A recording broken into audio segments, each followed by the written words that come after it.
I remember her words like a blade pressed against my throat. Love can wait, but friendship can't. They'll be here after you. She didn't even flinch when she said it. No hesitation, no stutter, just a clean cut. I didn't argue, didn't beg, didn't even breathe too loudly. That night, I packed a single suitcase, zipped it in silence, and walked out of the house we built together. She didn't notice. Or maybe she did. And maybe she wanted me gone. When I first met her, I thought I'd found someone rare. Sharp eyes, quick wit, laughter that felt like a hand pulling me out of the dark. She was magnetic, and I was foolish enough to orbit. We built routines. Mornings with coffee, late-night talks, dreams stitched into each other like shared skin. She told me I was her anchor. I believed her. Back then, the squad were just names, her friends, harmless, until harmless turned invasive, and invasive became something else. The changes came quiet. Nights she stayed out longer, phone face down on the table. That smile, different, not for me anymore. I noticed laughter through a closed bathroom door, the glow of her screen in the dark at 3 a.m., the way her girls' nights stretched until morning. I stayed still, collected, but my mind recorded everything, every pattern, every omission, every lie told with her lips barely moving. The evidence came one night in the kitchen. She slipped, just once, called me by his name, a friend's, a man buried inside that squad. Her face went pale. She recovered quick, too quick. That was the moment I knew I wasn't her anchor anymore. I was dead weight. I didn't break dishes, didn't scream. I let the betrayal sit in my chest like a stone. Heavy, yes, but steady. If she thought I would crumble, she underestimated me. That night, while she laughed with them on speakerphone, I opened my laptop.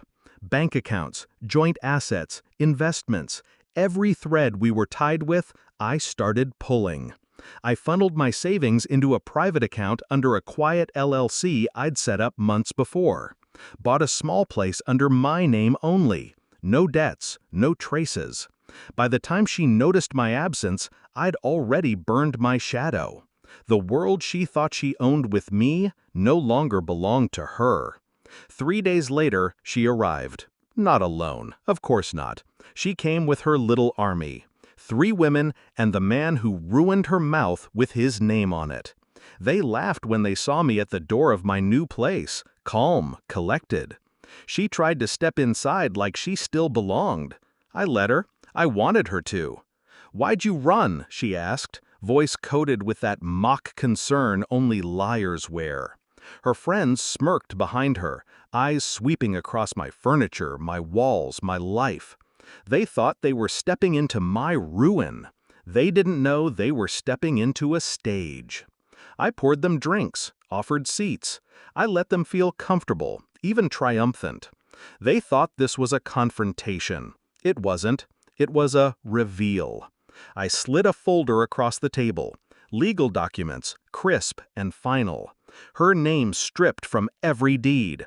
Her access revoked from every account. Our joint ventures dissolved. She had nothing left to touch. Her face tightened. She reached for the glass of wine like it could steady her.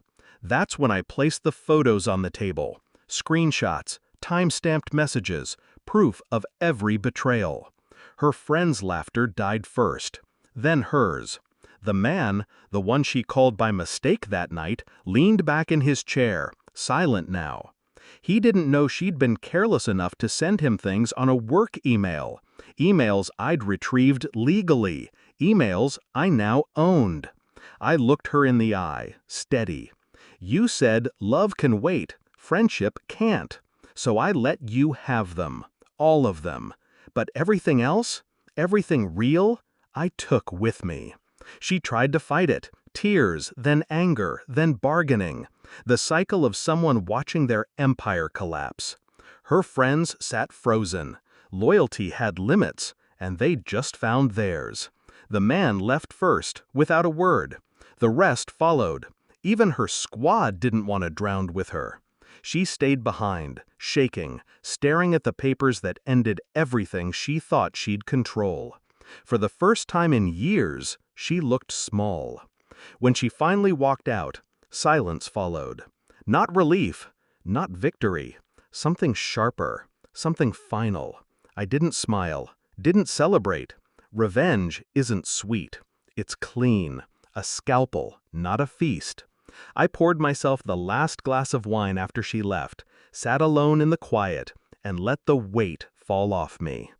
I had loved her once, that was true, but when she traded me for her squad, she gambled wrong.